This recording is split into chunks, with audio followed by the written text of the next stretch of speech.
నమస్కారం. శ్రీ మహాభాగవతం. శుక్రాచార్యుల వారి కుమారుడైన ఆ గురువు రాకుమారుడైన ప్రహ్లాదునికి వాళ్ళ సంప్రదాయానుసారంగా అనేక విద్యలు నేర్పాడు. ధర్మశాస్త్రము, అర్థశాస్త్రము, కామశాస్త్రము గొప్పగా బోధించాడు.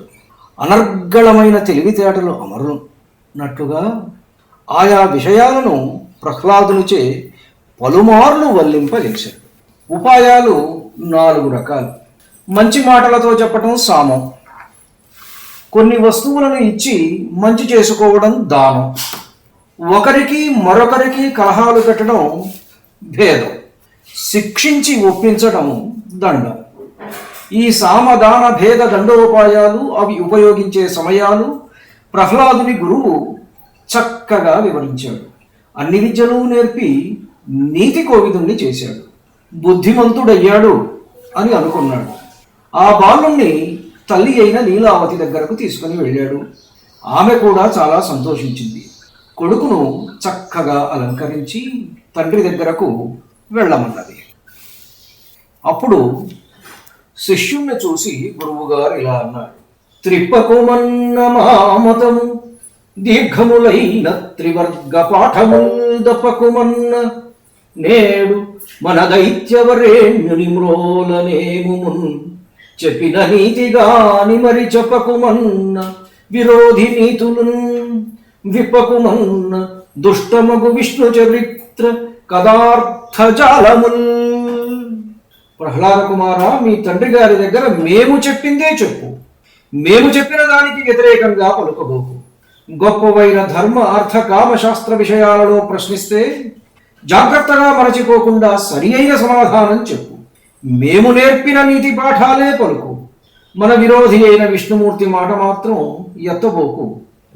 దుష్టమైన విష్ణు కథలను, ఆ చరిత్రలను గురించి అసలు మాట్లాడనే వద్దు, మరచిపోకు నాయనా అని గురువుగారు ప్రహ్లాదుని బుజ్జగించి అతన్ని మహారాజు ఆస్థానానికి తీసుకుని వచ్చాడు.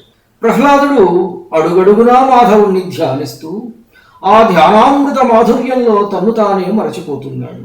బ్రహ్మ వంటి వారికి కూడా అలవి కాని హరిభక్తి తానుగా రూపం దాల్చినట్లు ఉన్నాడు. ఆ బాలుడు పుట్టిన దగ్గర నుంచి ఆ పురుషోత్తముని మీదనే అతని మనసంతా ఈ సమస్త ప్రపంచం విష్ణుమయం అని అనుకుంటూ ఆనందిస్తూ ఉంటాడు. వినయం, వివేకం, సద్బుద్ధి, దయా, దాక్షిణ్యాలు ఇలాంటి మంచి లక్షణాలకు అతడు పెట్టింది పేరు. అటువంటి సుగుణవంతుడైన శిష్యుణ్ణి గురువు గారు మహారాజు దగ్గరకు తీసుకుని వెళ్ళాడు. మెల్లగా శిష్యుణ్ణి ముందుకు త్రోసి తండ్రికి నమస్కారం చెయ్యి అని అన్నాడు. శిక్షించితి మన్యములకు పక్షంబులు మాని నీతి పారగుడయ్యన్ రక్షోవంశాధీశ్వర వీక్షింపుము నీ కుమారు విద్యాబలమున్. గురువు హిరణ్యకశ్యపుణ్ణి చూసి, దానవేంద్ర, బాలుడికి అన్ని విద్యలు నేర్పాము. శత్రువుల వైపు నుంచి మనస్సు మరల్చి ప్రహ్లాద కుమారుణ్ణి నీతి కోవిదుణ్ణి చేశాము. నీవు నీ కుమారుని విద్యను పరీక్షించవచ్చు అని అన్నాడు. శుక్రకుమారుని మాటలు విన్నాడు హిరణ్యకశిపుడు. వినయంగా తనకు నమస్కరిస్తున్న తనయుణ్ణి చూసి చాలా ఆనందపడ్డాడు. ప్రేమతో దీవించి చేయి చాచి పుత్రుని ఆప్యాయంగా దగ్గరకు తీసుకున్నాడు. వాణ్ణి కౌగలించుకుని తన ఒళ్ళో కూర్చోబెట్టుకున్నాడు. ప్రేమతో వాడి జుట్టు నిమిరాడు, ఒళ్ళంతా స్పృశించాడు, గడ్డం పట్టుకున్నాడు, బుగ్గలు ముద్దు పెట్టుకున్నాడు, తల మూర్ఖుని దగ్గరకు చేర్చుకున్నాడు. అమితమైన ప్రేమ వల్ల కన్నతండ్రి కళ్ళ వెంట ఆనంద బాష్పాలు స్రవించాయి. అవి ఆ చిన్ని కుమారుని ముఖ కమలం మీద పడ్డాయి. అప్పుడు తండ్రి మెల్లగా తీయగా తనయునితో ఇలా పలికాడు: చోద్యం బయ్యడి నింతకాలమరిగన్ శోధించి ఏమేమి సంవేద్యాంశంబులు చెప్పిరో గురువులే వంటం పఠింపించిరో విద్యాసారమిరుంగగోరెద భవద్విజ్ఞాత శాస్త్రంబులో పద్యం ఒక్కటి చెప్పి సార్థముగ తాత్పర్యంబు భాషింపుమా. బాబు, కొత్తగా ఉందిరా, నిన్ను చూచి చాలా కాలం అయ్యింది. ఇంతకాలం గురువులు నీకు కొత్త సంగతులు ఏం చెప్పారు, నిన్ను ఎలా చదివించారు, నీవు చదువుకున్న చదువుల సారం తెలుసుకుందామని ఉంది నాయన. నీకు ఇష్టమైన ఏ గ్రంథంలోనిదైనా ఒక పద్యం చెప్పి దానికి అర్థతాత్పర్యాలు వివరించు. నీ తోడి దైత్య విద్యార్థులు నీతి శాస్త్రంలో నీకంటే బాగా చదువుతున్నారని, ఏదైనా సరే చక్కగా అప్పచెబుతున్నారని, అందుచేత వాళ్ళు నిన్ను లెక్క చేయడం లేదని విన్నాను. మరి నీవు ఎప్పుడు నీతి శాస్త్రం బాగా చదువుకుని పండితులు అవుతావా అని ఎంతో కోరికతో ఎదురు చూస్తున్నాను నా కన్న తండ్రి. చదువులో నీ ప్రతిభా విశేషం నాకొక్కసారి చూపించవు అని ఎంతో ఆశతో పలికిన కన్న తండ్రితో చిన్ని కుమారుడు ప్రహ్లాదుడు ఇలా అన్నాడు.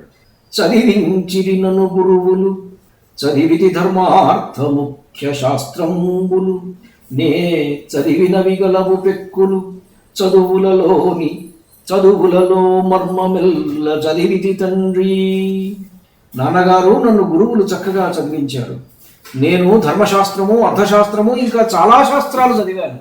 ముఖ్యమైన గొప్ప శాస్త్రాలు అన్నీ చదివి అన్ని చదువులలోని సారమును రహస్యమును తెలుసుకున్నాను.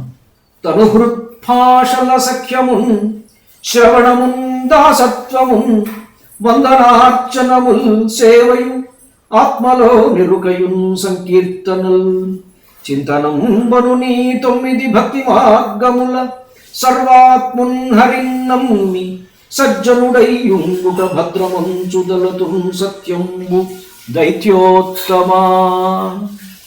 దైత్య చక్రవర్తి శ్రవణము, దాస్యము, వందనము, సఖ్యము, అర్చనము, సేవనము, ఆత్మనివేదనము, కీర్తనము, చింతనము అని భక్తి మార్గాలు మొత్తం 9. ఈ భక్తి మార్గాలను మనస్సు చేత, మాట చేత, క్రియ చేత ఒకే విధంగా నెరవేరుస్తూ లోకనాయకుడైన ఆ శ్రీహరిని నమ్ముకొని మానవుడు ఉత్తముడుగా ఉండడం మంచిది అని నాకు అనిపిస్తున్నది. ఇది తప్ప మరొక సత్యం నాకు కనిపించలేదు. అంధేందూదయముల్, మహాబధిర శంఖారావముల్, మూక సద్గ్రంథాఖ్యాపనముల్, నపుంసకవధూకాంక్షల్, కృతఘ్నావళీ బంధుత్వంబులు, భస్మహవ్యములు, లుబ్ధద్రవ్యముల్, క్రోడ సద్గంధంబుల్, హరిభక్తి వర్జితుల రిక్త వ్యర్థ సంసారముల్.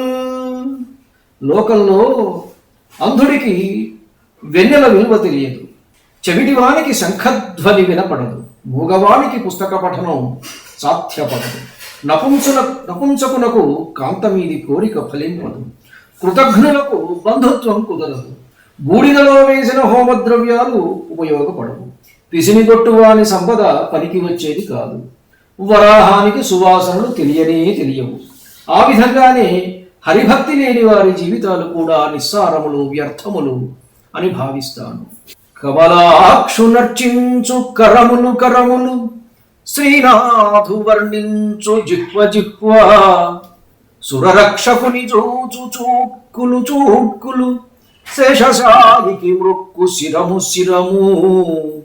విష్ణునాకర్ణించు వీనులు, మధువైరి తవిలిన మనము, భగవంతు వలగును పదములు, పురుషోత్తముని మీది బుద్ధి, దేవదేవుని చింతించు దినము, చక్రహస్తుని ప్రకటించు చదువు, కుంభినీధవు చెప్పిడి గురుడు, తండ్రి హరిచేరుమని ఎనడి తండ్రి. హరిని పూజించే హస్తమే హస్తం. ఆ చిన్మయుణ్ణి పూజించకపోతే చేతికి సార్థకత లేదు. నారాయణుణ్ణి కీర్తించే నాలుకే నాలుక, లేకపోతే ఆ నాలుకకు చరితార్థత లేదు. శ్రీపతిని చూచే చూపులే చూపులు, మిగిలిన చూపులకు విలువ ఏముంది? శేషసాయి పాదాలకు మొక్కే శిరస్సు, చక్రధారి కథలు వినే చెవులే చెవులు, మధుసూదనుణ్ణి తలచే మనస్సు, పరంధామునికి ప్రదక్షిణం చేసే పాదాలే పాదాలు, పద్మనాభుని భావించే బుద్ధి, లేకపోతే అది సద్బుద్ధి కాదు. అంబుజాక్షుని గూర్చి ఆలోచించే దినమే సుదినం, లేకపోతే ఆ దినం దుర్దినం. చక్రధారిని గూర్చి విశదపరచే చదువే చదువు, గోవిందుని గురించి బోధించే గురువే గురువు, విష్ణువుని సేవించమనే తండ్రి. మానవ శరీరంలోని మనస్సు, శిరస్సు, కాళ్ళు, చేతులు, చూపులు, చెవులు, నాలుక, బుద్ధి ఒకటేమిటి? సమస్త అవయవాలు ఆ హరిధ్యానంలో పరవశమైపోవలసిందే, లేకపోతే అతడు భగవంతుని విషయంలో కృతజ్ఞుడే. ప్రతిదినమందు ప్రతి చదువులోనూ హరిస్మరణమే కావాలి. ప్రతి గురువు, ప్రతి తండ్రి హరిబోధే చెయ్యాలి. ధన్యుడిని. నమస్కారం. మీ ఊటుకూరు జానకి రామారావు.